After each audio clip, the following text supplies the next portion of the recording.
नमस्कार दोस्तों, मैं अश्विनी गौतम कॉन्सेप्ट पर आपका स्वागत करता हूं। और फ्रेंड्स, आज मैं आपके लिए लेकर आया हूं एक बहुत ही इम्पोर्टेंट टॉपिक। आज का हमारा टॉपिक है भारत में जो सिक्के होते हैं, 1 रुपये का सिक्का है, 2 रुपये का सिक्का है, 5 रुपये का सिक्का है या फिर 10 रुपये का सिक्का है, इनको बनाने का काम या इनको बनाने की जिम्मेदारी किसकी होती है?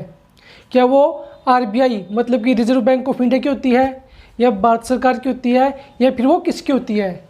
इसी के बारे में दोस्तों आज हम चर्चा करेंगे। अगर आपने अभी तक चैनल सब्सक्राइब नहीं किया तो कर लीजिए, ताकि टाइम पर आपको लेटेस्ट नोटिफिकेशन मिलती रहे।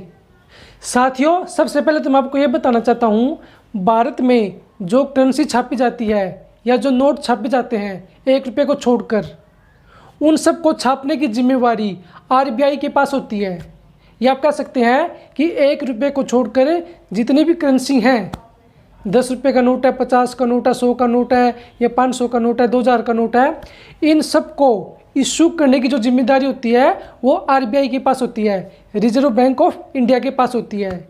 साथियों, जो रिजर्व बैंक ऑफ इंडिया है वो भारत की सबसे बड़ी मौद्रिक संस्था है, जिसका काम क्या होता है दोस्तों? देश की अर्थव्यवस्था में मुद्रा की पूर्ति को नियंत्रित करना, यही काम होता है RBI का। अब हम बात करते हैं साथियों सिक्के की। भारत में दोस्तों जो 1 रुपये का नोट होता है और जो सिक्के होते हैं, उनको ढालने की जिम्मेदारी या उनको बनाने की जिम्मेदारी RBI के पास नहीं होती। तो फिर वो किसके पास होती है? तो ये जिम्मेदारी होती है दोस्तों भारत सरकार के वित्त मंत्रालय के पास। कहीं एग्जाम में क्वेश्चन पूछा जाता है दोस्तों कि जो 1 रुपये का नोट है या फिर जो सिक्के हैं, उनको कौन बनाता है? उनको बनाने की जिम्मेदारी या इशू करने की जिम्मेदारी किसके पास होती है?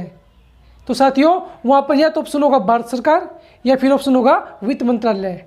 ठीक है फ्रेंड्स, तो आपका सही आंसर क्या होगा? या तो भारत सरकार या फिर वित्त मंत्रालय, दोनों में से एक ही ऑप्शन वहाँ पे होगा। तो इस प्रकार हम कह सकते हैं कि भारत में सिक्के और 1 रुपये के नोट को बनाने की जिम्मेदारी या इनको ढालने की जिम्मेदारी भारत सरकार के वित्त मंत्रालय के पास होती है। मैं आपको यहाँ पे एक बात तो बताना चाहता हूँ दोस्तों, भारत सरकार 1000 रुपये तक का सिक्का इशू कर सकती है, इससे ज़्यादा का वो सिक्का इशू नहीं कर सकती। अब बात करते हैं कि आखिरकार जो सिक्के हैं भारत में कहाँ कहाँ पर बनाए जाते हैं या इनकी ढलाई कहाँ कहाँ पर होती है। साथियों, जहाँ पर इनकी ढलाई होती है उनको बोलते हैं टकसाल। ऐसे भारत में 4 टकसाल हैं। ठीक है दोस्तों, पहली है साथियों कोलकाता में, दूसरी है मुंबई में, तीसरी है दोस्तों UP के नोएडा में, और चौथी है फ्रेंड्स हैदराबाद में। इस प्रकार ये 4 टकसाल है जहां पर सिक्के की ढलाई की जाती है या फिर सिक्का बनाया जाता है। आप इन जगह को याद रखिए, एग्जाम में ये भी पूछा जा सकता है। यहाँ पर साथियों एक बात और ध्यान देने योग्य है कि जो वित्त मंत्रालय है भारत सरकार का, उसको ये पावर किसने दी सिक्के छापने की? तो दोस्तों उसके लिए एक एक्ट आया था, जो आया था 1906 में, 1906 में। ठीक है दोस्तों, ये था कॉइनेज एक्ट 1906। ठीक है, इसने दोस्तों वित्त मंत्रालय को ये पावर दी है कि वो सिक्कों की ढलाई कर सके। आप इस एक्ट को जरूर याद रखिए फ्रेंड्स, ये भी एग्जाम में पूछा जा सकता है। एग्जाम के पॉइंट ऑफ व्यू से भी ये एक्ट काफ़ी इंपॉर्टेंट है। अब यहाँ पर एक क्वेश्चन और उभरता है कि जो 1 रुपये का नोट होता है उसको वित्त मंत्रालय जारी करता है, इशू करता है, तो उस पर दोस्तों क्या लिखा होता है? तो उस पर लिखा होता है गवर्नमेंट ऑफ इंडिया, भारत सरकार। और दोस्तों जो इस पर सिग्नेचर होते हैं वो होते हैं वित्त सचिव के, फाइनेंस सेक्रेटरी के।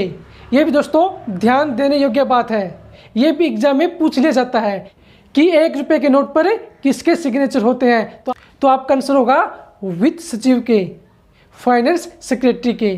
अब यहाँ पर साथियों एक अंतिम क्वेश्चन बचता है कि मान लीजिए कोई सिक्का चलन में है, ठीक है, और उसको कोई व्यक्ति लेने से मना कर देता है, तो क्या होगा?